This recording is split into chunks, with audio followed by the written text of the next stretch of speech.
This is an audio summary of Leviticus chapter 19, verses 9 through 18, and verses 33 through 37.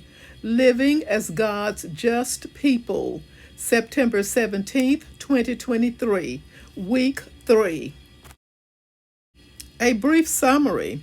Our obligation to God cannot be separated from our obligation to one another. In ancient Israel, as today, people fell on hard times for various reasons. God called his people to leave some food behind during harvest. Farmers were to leave some food on the stalks and vines so the impoverished would have a means of getting food. To the Israelites, their land wasn't private property, but God's property. Leviticus 25 and 23. The first century Christians operated with similar convictions. Acts 4 and 32. God also called the people to honest dealings in a wide variety of exchanges, selling and bartering goods, negotiating property lines, settling conflict at the town gate, and so on. Two Hebrew words having to do with fraud, translated lie and deceive here, deal with two shades of falsehood. The first has to do with promising more than one can deliver, while the second is a blatant misrepresentation of facts. Both are forbidden for obvious reasons. To not profane the name of your God means more than not using it as a swear word. It also means not using God's name to endorse human agendas.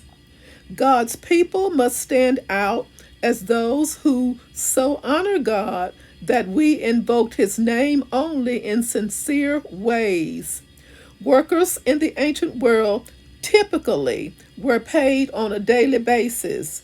To withhold a worker's pay all night could literally take food off the table. Israel was also called to respect the dignity of those with disabilities.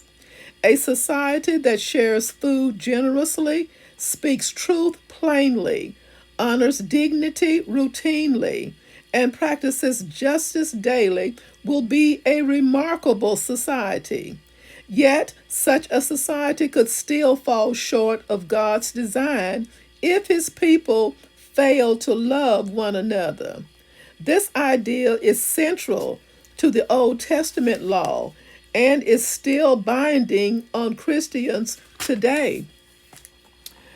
As we continue here, God's people are to show respect for God in our work, in our relationships with even the most powerless, and in our worship. We may not even understand some of these commands, but the overarching principles are vital. Thank you so much for listening. Join me soon for the next audio summary. Stay safe and don't forget to subscribe, like, and share. May God bless.